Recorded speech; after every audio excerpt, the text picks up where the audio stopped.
Hello homeopaths. पिछले lecture में हमने सीखा कि कैसे केस में से कैरेक्टरिस्टिक सिम्टम्स को आइडेंटिफाई करना है। लेकिन अब एक इंपॉर्टेंट क्वेश्चन सामने आता है, अगर हमने 6 से 8 सिम्टम्स स्ट्रॉन्ग सिम्टम्स सेलेक्ट कर लिए हैं तो क्या हम उन्हें एक लिस्ट की तरह सीधे रिपर्टरी में डाल सकते हैं? नहीं, यहीं से हमारा लेक्चर स्टार्ट होता है। आज हम सीखेंगे कि कैसे सेलेक्टेड सिम्टम को एक प्रेस्क्राइबिंग टोटलिटी में कन्वर्ट किया जाता है और हम इस प्रोसेस को कहेंगे बिल्डिंग द टोटलिटी। अब समझते हैं कि टोटलिटी क्या होता है और सबसे पहले एक मिसकंसेप्शन क्लियर करते हैं। टोटलिटी का मतलब केस शीट के सारे सिम्टम्स नहीं होते। टोटलिटी कोई लॉन्ग लिस्ट ऑफ सिम्टम्स नहीं है और सिर्फ डायग्नोसिस भी टोटलिटी नहीं है। टोटलिटी का मतलब है पेशेंट की कंप्लीट इंडिविजुअल एक्सप्रेशन, यानी माइंड, बॉडी और उसकी मॉडलिटीज को एक साथ देखना और उस डिस्टर्बेंस का एक ओवरऑल पैटर्न को समझना। इसीलिए हम कह सकते हैं totality is not a list of symptoms, totality is the unity of symptoms. अब मान लीजिए एक केस में 25 सिम्टम्स हमने नोट डाउन किए, लेकिन उसमें से सिर्फ 7 ही जेन्युइन कैरेक्टरिस्टिक सिम्टम्स हैं। तो क्या हम 25 सिम्टम्स को उसकी टोटलिटी कहेंगे?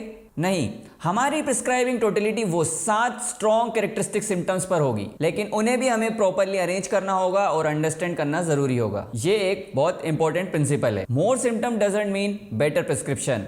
Clarity is more important than quantity. अगर आपके पास केस में 20 सिम्टम्स हैं तो ये नेसेसरी नहीं है कि वो केस हमारा स्ट्रॉन्ग बनेगा, लेकिन अगर आपके पास 6 से 8 क्लियर स्ट्रॉन्ग कैरेक्टरिस्टिक सिम्टम्स हैं जो मिलकर एक कोहेरेंट ड्रग पिक्चर बना रहे हैं, वो प्रिस्क्रिप्शन मस्ट शार्पर और करेक्टेड वे में होगा। अब टोटलिटी के प्रैक्टिकल पार्ट पर आते हैं। सेलेक्टेड सिम्टम्स को हम 3 मेजर लेवल्स में ऑर्गेनाइज करेंगे। स्टेप 1 होगी कोर मेंटल स्टेट। सबसे पहले हम आइडेंटिफाई करेंगे dominant emotion, reaction pattern, stress response, fear, anger, anxiety. और सबसे इंपॉर्टेंट क्वेश्चन होगा पेशेंट के लिए नहीं, हमारे लिए, कि इस पर्सन के अंदर कोर डिस्टर्बेंस क्या है। ये क्वेश्चन हम खुद से करेंगे पूरे केस टेकिंग के बाद। For example, fear of failure with anticipatory anxiety, या साइलेंट ग्रीफ विद विड्रॉल, या इरिटेबिलिटी और कंट्रोलिंग नेचर, ये हमारे केस का सेंटर बन सकता है। Step 2 physical generals. अब हम मेंटल स्टेट के साथ साथ उसके फिजिकल जनरल्स को भी ऐड करेंगे। हम उसमें लेंगे उसकी thermal state, thirst, appetite, cravings, sleep, energy patterns. ये सिम्टम्स हमें पेशेंट की ओवरऑल फिजिकल कॉन्स्टिट्यूशन को समझने में हेल्प करते हैं। अब हमारे पास सिर्फ मेंटल पिक्चर ही नहीं है, हमारे पास अब बॉडी का माइंड के साथ एक रिलेशन डेवलप होना शुरू हो गया है। अब आती है स्टेप 3 कैरेक्टरिस्टिक्स पर्टिकुलर। अब हम पर्टिकुलर कंप्लेंट्स को ऐड करते हैं। यहां हम देखते हैं लोकेशन, सेंसेशन, मॉडलिटीज एंड कंकमिटेंट्स। ये पर्टिकुलर्स टोटलिटी को रिफाइन करते हैं। तो अब हमारे पास है core mantle state, physical general और कैरेक्टरिस्टिक्स पर्टिकुलर। इन सभी को कंबाइन करने के बाद प्रिस्क्राइबिंग पिक्चर डेवलप होती है। इसको और बेहतर समझने के लिए स्लाइड पर जो पिरामिड दिया है उसे देखिए। सबसे ऊपर है पर्टिकुलर सिम्टम्स, उसके नीचे है फिजिकल जनरल और फाउंडेशन में मेंटल जनरल्स हैं। इस मॉडल का इंपॉर्टेंट मैसेज क्या है? अगर बेस वीक है तो हमारी रेमेडी पिक्चर अनस्टेबल हो सकती है। इसका यह मतलब है कि सिर्फ headache, knee pain, joint pain, skin complaints, इन सब के बेसिस पर एक कंप्लीट पिक्चर बनाना और प्रिस्क्राइब करना डिफिकल्ट हो सकता है। हमें पेशेंट का डीपर जनरल मेंटल पैटर्न भी समझना होगा। अब आता है सबसे इंपॉर्टेंट पार्ट। हमें सभी सिम्टम्स को सिर्फ एक के बाद एक लिस्ट नहीं बनानी है, हमें उन सभी सिम्टम्स को एक थीम के अंदर इंटीग्रेट करना है। टोटलिटी की एक कंप्लीट स्टोरी बननी चाहिए। फॉर एग्जाम्पल, एक पेशेंट में फियर ऑफ बीइंग इंजर्ड है, प्रेजेंटेशन से पहले एंजाइटी होती है, एग्जाम से पहले डायरिया, एंजाइटी के टाइम थर्स्टलेसनेस, कोल्ड हैंड्स का सिम्टम्स देखने को मिलता है। अगर मैं इन सभी सिम्टम्स को अलग अलग करके देखूं तो ये सिम्टम्स सभी रैंडम लग सकते हैं, लेकिन जब मैं इन सभी सिम्टम्स को कनेक्ट करता हूं तो एक क्लियर थीम इमर्ज होती हुई दिखती है, जिसे हम कह सकते हैं anticipatory anxiety with somatic response. अब केस एक लिस्ट नहीं रहा, वो एक कंप्लीट पिक्चर बन चुका है। यहाँ पे एक वो मिस्टेक देखने को मिलती है जो बिगनर अक्सर करते हैं। एक केस से समझते हैं। Right sided headache, sweet cravings, irritability, knee pain, sleep disturb. अब अगर हम इन सभी सिम्टम को साथ रख दें तो क्या ये टोटलिटी है? टेक्निकली ये सभी सिम्टम्स हैं, लेकिन इनके अंदर कोई कनेक्शन बिल्ड नहीं हो रहा है, तो ये एक टोटलिटी नहीं है, ये एक फ्रेगमेंटेड टोटलिटी है। एक प्रिस्क्राइबिंग टोटलिटी अभी ये नहीं बनी है। अब हमें पेशेंट से कुछ क्वेश्चंस करने होंगे। ये सिम्टम्स एक दूसरे से कैसे कनेक्ट हैं? क्या इरिटेबिलिटी प्राइमरी है? क्या एंगर के बाद हेडेक डेवलप हुआ है? क्या ओवरथिंकिंग की वजह से स्लीप डिस्टर्ब होती है?